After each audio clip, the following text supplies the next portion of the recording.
এটা বানাইতেছি মুশকুল জাইতুন তেল দিয়ে। তাহলে জাইতুন তেল দিতে হবে, অন্য কোনো তেল দেওয়া যাবে না।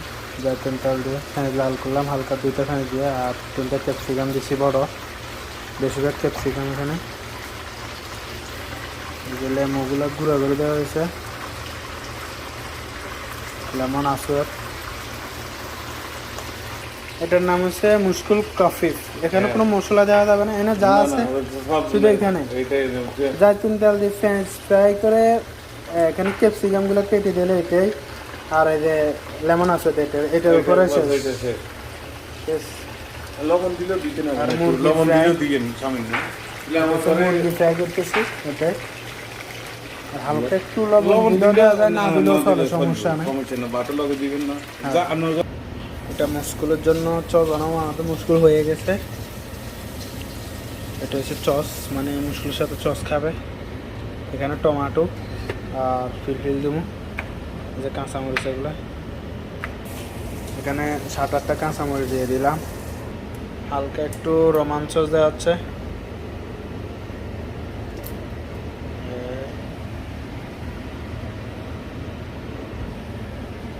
এখানে আবার একটু জাইতুন তেল দেওয়া হচ্ছে, এখানে একটু লেবুর পানি দেওয়া হচ্ছে, আর একটু ধনিয়া পাতা,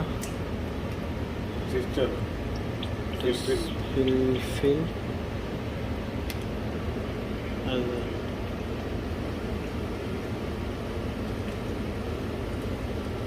বাস, তার একটু টমেটো পেস্ট, সামান্য পরিমাণ একটু লবণ, বাস।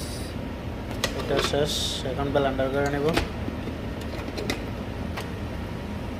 এটা ভালো করে ব্লেন্ডার করে নেওয়া হয়েছে, বাস শেষ। এটা সস তৈরি হয়ে গেছে।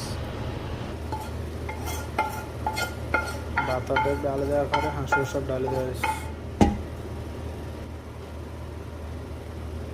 তখন আর একটু দেওয়া হয়েছে ভাত, এখন দিয়ে দেওয়া হবে মুরগি, শেষ।